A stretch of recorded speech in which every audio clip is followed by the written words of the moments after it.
Coming up, paying for college. Find out how one program on campus is helping students pay for college expenses. And later, student security. We'll tell you about a group of students dedicated to keeping campus safe.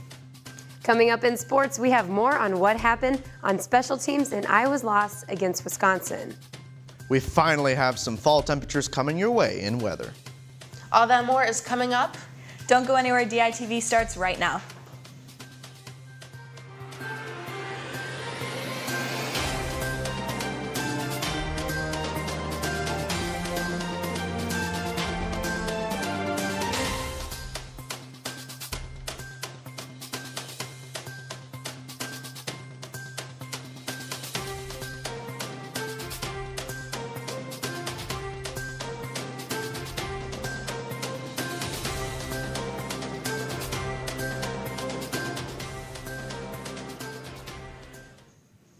Good morning and thanks for tuning in to this live Monday edition of DITV. I'm Sydney Zats. And I'm Vorel.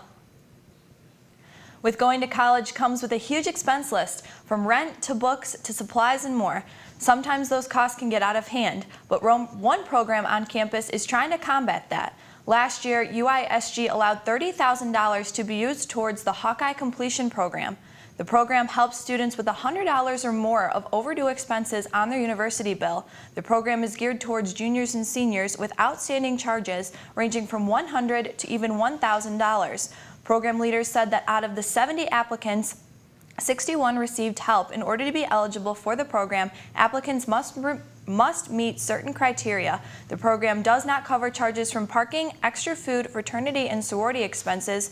To learn more about this, check out today's edition of the Daily Iowan. UI Counseling is continuing to help better serve students at the university.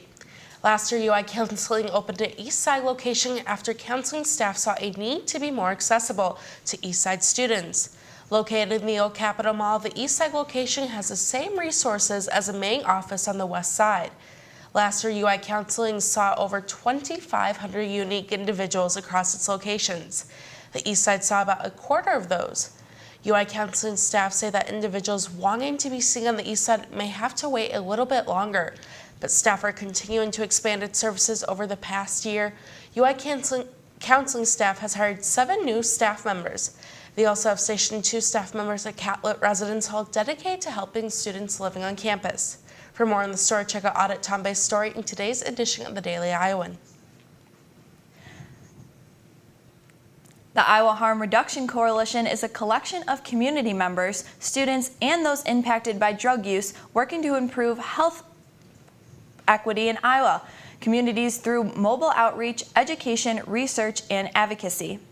Daily Iowan reporter Kennedy Cook had the chance to talk with one of the co-founders of the coalition. She's standing by in the studio to tell us more. Kennedy? Thanks, guys. I had the opportunity to speak with Sarah Zinghorn, co-founder of the coalition and medical student here at the University of Iowa. When Sarah first started school, she saw that communities across the state of Iowa were battling with the opioid crisis in addition to a gap in healthcare services, thus prompting her to co-found the IRHC in 2016. When first creating the IRHC, the intention was to create a comprehensive drug user health program in the state of Iowa. Sarah recognized that drug user health services were extremely common and located in 36 different states across the country. Considering Iowa was not one of those states, Sarah found it necessary to found the IRHC in 3 different locations throughout Iowa. Iowa has lagged behind those states in providing services for people who use drugs, which typically encompass services to prevent infectious disease, both viral and bacterial infections, to prevent overdose, to provide people with access to low barrier, non-judgmental housing, and get people linked into substance use treatment services that are effective, evidence-based, and that work for them in the long term. Sarah's previous place of employment in Washington, D.C. put in perspective Iowa's need for syringe service programs. I was able to see firsthand not only how these programs prevent people from contracting viral infections that will change the course of their life, like HIV and hepatitis C, but they also are a place, a physical space and location where people are able to create connection and meaning with other human beings and strategize around how to create any positive change in their life. Iowa, Carver College of Medicine and the Iowa Harm Reduction Coalition will host their third annual Iowa Harm Reduction Summit this week, starting with the Harm Reduction Syringe Service Lecture today at 12 p.m., concluding with a movie screening of The Stairs on Sunday. For more information on these events and to learn more about the initiatives Sarah is taking, visit iowaharmreductioncoalition.org. Lauren and Sydney, back to you guys. Lauren, I must say, spring break sounds pretty good right now. Yeah, spring break does sound good, but I personally am enjoying these like start to fall temperatures. Same, but you know, a few days ago I needed a jacket. Today it's supposed to be about 80. I don't know. Do I retire the flip-flops? We're almost in October. I know. Hopefully Jacob will have an answer for us. Let's toss it over to him in the weather studio. Thank you, Sydney and Lauren. Today we are looking at a high of 76 degrees with mostly sunny skies for the most part. As the sun goes down, though, expect some more clouds to roll in as the temperature drops down to 61 degrees with mostly cloudy skies. Now, taking a glimpse into your week, the extended forecast is looking decently chill compared to last week. Tomorrow we will see a high of 71 degrees and a low of 46 with a 80% chance of afternoon thunderstorms. If you're heading out to class around then, be sure to grab an umbrella or rain jacket. Moving on to Wednesday, the clouds will dissipate as the temperature drops even lower to the mid-60s and a low of 45 degrees. Thursday sees your clouds move back for a high of 69 degrees and a low of 42. There is a chance of some rain showers in the evening, but we will let you know as the week progresses if this is something that you have to worry about. Friday ends the work week with a high in the mid-60s and a low in the lower 50s with chance of PM showers. Saturday celebrates the Hawkeyes bye week with a stormy day as the temperatures stay around the mid-60s with a high potential of thunderstorms all day and possibly into the next business week. Now, we'll keep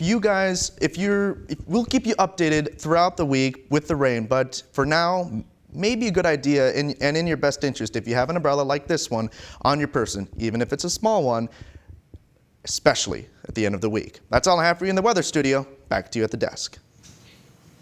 Entering its third year, the University of Iowa Student Security Division has grown from just a handful of students to now over 100. The security force was once operated by professionals, but has since devolved into mostly students, putting professionals in the leadership and supervisor roles. The duty of a student officer is varying from driving night ride to patrolling downtown areas and even assisting other students with getting home safely. Student officers are trained by professionals and taught basic functions such as using a radio. The students are also in constant connection with an on-duty police officer in case a situation escalates beyond their control. Students involved say that this program allows police to deal with more serious issues while also working to bridge the gap between police and the UI community. For more on this story, check out Paul Elwell's piece in today's edition of the Daily Iowan. Jack Trice Stadium was filled with fans wearing yellow on Saturday during the Iowa State football game. This was all to honor the memory of Celia Barking Arasmana. The ISU golfer's body was discovered the morning of September 17th on Coldwater Gold Links in Ames, Iowa, where she had been golfing that morning when killed. Students came together and agreed to wear Celia's favorite color, yellow, to the football game. Before the game, outside of Jack Trice Stadium, they held a moment of silence in remembrance. On the field, the Iowa State football players carried the flag displaying Celia's home country, and the marching band formed her initials during the national anthem. Lauren, football certainly is a time for unity, and we saw a whole lot of unity between Hawkeyes this weekend. I know I was personally disappointed with Saturday's game, but I know the Hawks will come back for the rest of the season. You know, with more on this weekend's game, we have Taylor Van Fleet in the sports studio with the recap. Taylor? Thanks, ladies. Yeah, I'm still a little heartbroken from the loss this weekend, but I'm trying to do the best I can to get through this week. Iowa football did kick off their conference schedule on Saturday when they welcomed Wisconsin into Kinnick for a Big Ten West night game. Wisconsin struck first in the second quarter with this go-ahead touchdown pass from Badger quarterback Alex Hornibrook to Jake Ferguson. Iowa responded later in the second with a touchdown of their own from Nate Stanley to Noah Fant to tie it up before heading into halftime. In the third, Wisconsin capitalized on an Iowa error on special teams when they took a 14-10 lead with this touchdown to Danny Davis. But the Badgers hadn't seen the last of Noah Fant, who scored his second touchdown of the night to put Iowa back on top 17-14 heading into the fourth. But Scotty proved to be too much for the Hawks, as 2 touchdowns in the final minute of the game gave the Badgers a 28-17 victory and handed Iowa its first loss of the season. Bottom line is I thought our guys played hard. We just didn't play well enough to win. Credit Wisconsin for that. They did a good job. And, it's our first loss in the conference, first loss this year. Comes at a break, so we'll sit back and reassess things a little bit. I think we've made progress over the first month. And really the 2 keys right now are how we respond and then how we move forward. And that's where our focus will start tomorrow. When you're playing a tough team, a big-time game, Big Ten opponent, especially a team that's really well coached and plays well like Wisconsin does, it's all about the details, it's all about the fundamentals. And when we had some, errors, offense, defense, special teams, we win as a team, we lose as a team, and tonight we just didn't play well enough to come out with a win.